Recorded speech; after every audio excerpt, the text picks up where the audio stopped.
그런데 우리는 직관적으로 이 길이 바른 길임을 알고 있습니다. 다만 그냥 외면하고 못 본 척 할 뿐이죠. 생각하는 신앙 우러나는 복음 믿음 향기. 안녕하세요. 믿음 향기 채널에 오신 것을 환영합니다. 저는 이신영입니다. 우리 시대의 영성가 하면 빠지지 않을 인물이 바로 헨리 나우엔이죠. 헨리 나우엔의 많은 책들은 오늘날 우리에게 영성에 대한 좋은 길잡이가 되어 주었다고 합니다. 사실 저는 헨리 나우엔의 책을 많이 읽어보지는 않았는데요. 오늘 제가 최근에 읽은 헨리 나우엔의 책을 한 권 소개해 보려고 합니다. 헨리 나우엔의 영성의 길입니다. 이 책은 일단 초판이 1996년에 나왔다가 2002년에 개정판이 나왔습니다. 그리고 2024년에 두 번째 개정판이 다시 나왔습니다. 그만큼 좋은 책이라는 이야기가 되겠죠. 이 책에서 헨리 나우엔은 4가지의 길을 들어서 영성을 이야기합니다. 능력의 길, 평안의 길, 기다림의 길, 그리고 삶과 죽음의 길이 그 4가지 길인데요. 이 4가지 길을 통해 영적 여정을 걸어가는 이들에게 조언을 건네지요. 능력의 길에서 헨리 나우엔은 예수님의 무력함을 이야기합니다. 예수님께서 자기 비움을 통해서 무력한 인간이 되시고 그렇게 하나님의 위대한 사역을 완수하십니다. 세상이 힘을 통한 능력을 추구할 때 주님께서는 무력함을 통한 능력을 이야기하시죠. 그렇게 세상이 추구하는 권력을 뒤집습니다. 평안의 길에서는 평안은 약자로 인해 이루어진다라고 역설적으로 이야기합니다. 헨리 나우엔은 라르쉬 공동체에서 함께한 아담을 통해 그 사실을 깨닫죠. 약자의 자리에서 고통받고 두려움을 느낄 때 공동체는 그로 인해 평안을 얻습니다. 그 안에 이 세상에 속하지 않은 하나님의 평안이 숨어 있습니다.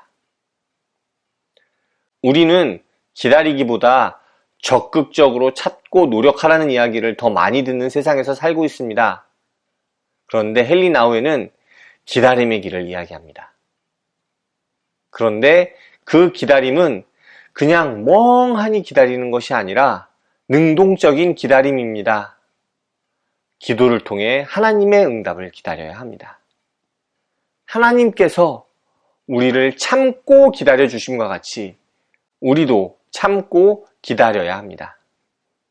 마지막으로 삶과 죽음의 길을 이야기합니다.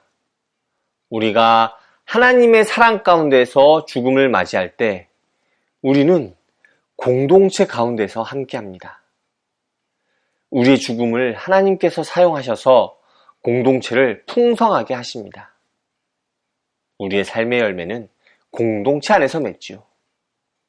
그리고 공동체는 우리의 죽음에 대한 공포를 희석시킬 힘을 주고 또한 우리를 기억함으로써 새로운 삶의 지평을 열어갑니다. 이 책에서 이야기하는 길은 우리가 기존에 갖고 있던 인식을 자꾸 전복시킵니다. 능력을 이야기하면서 무력함을 이야기합니다. 평안을 이야기하는데 고통과 두려움이 함께하는 약자의 자리를 이야기합니다. 적극적인 노력의 세상 속에서 주님의 기다림을 따르라고 합니다. 죽음을 통해 하나님의 사랑이 풍성해지는 공동체를 꿈꿉니다. 하나님께서 함께 하시는 영성의 길은 세상을 전복시키는 길입니다. 거룩함은 세상과 구별됨이라고 하는데 이게 바로 우리가 회복해야 할 거룩한 모습입니다. 그런데 가만히 묵상해 보면 이 길이 결코 쉽지 않다는 것을 알 수 있습니다. 무력함, 약자의 자리, 기다림, 죽음. 이런 것들은 솔직히 우리가 피하고 싶은 모습입니다. 그래서 영성의 길을 따르는 것은 어려울 것 같습니다. 그런데 우리는 직관적으로 이 길이 바른 길임을 알고 있습니다. 다만 그냥 외면하고 못 본 척 할 뿐이죠. 그래서 이런 책을 통해 다시 한번 그 길을 떠올리고 직시해야 하지 않을까 싶습니다. 솔직히 저도 이런 어려운 길을 갈 자신이 없습니다. 그래도 이렇게 책을 통해 다시 한번 생각해보고 묵상해보고 그러다 보면 조금씩 영성의 길에 가까워지지 않을까 기대해봅니다. 전 영성이랑 그렇게 친하지 않은데요. 아무래도 영성보다는 지성이 더 편안하게 느껴집니다. 제가 이과라서 더 그런 것 같기도 한데요. 영성이라고 하면 딱 떠오르는 것이 방언하면서 막 뜨겁게 기도하고 막 울면서 찬양하고 그런 것이 먼저 떠오르더라고요. 그런데 이 책을 읽고 나서 이런 것이 영성이 아닌가 하는 생각이 들었습니다. 물론 뜨거운 기도와 방언 같은 것도 영성의 모습 중 하나이겠지만 이렇게 책으로도 깊은 영성을 느낄 수 있구나 하는 생각을 하게 되더라고요. 이 책의 원래 제목, 그러니까 영어 제목은 Finding My Way Home. 직역해보면 귀향길의 탐색 정도가 될 것 같은데요. 저는 영어 제목보다 한글 제목이 더 좋은 것 같네요. 오늘 준비한 내용은 여기까지입니다. 영성을 묵상해보고 하나님께서 우리에게 가라고 하시는 길을 함께 가보면 어떨까요? 감사합니다. 다음에 또 오세요.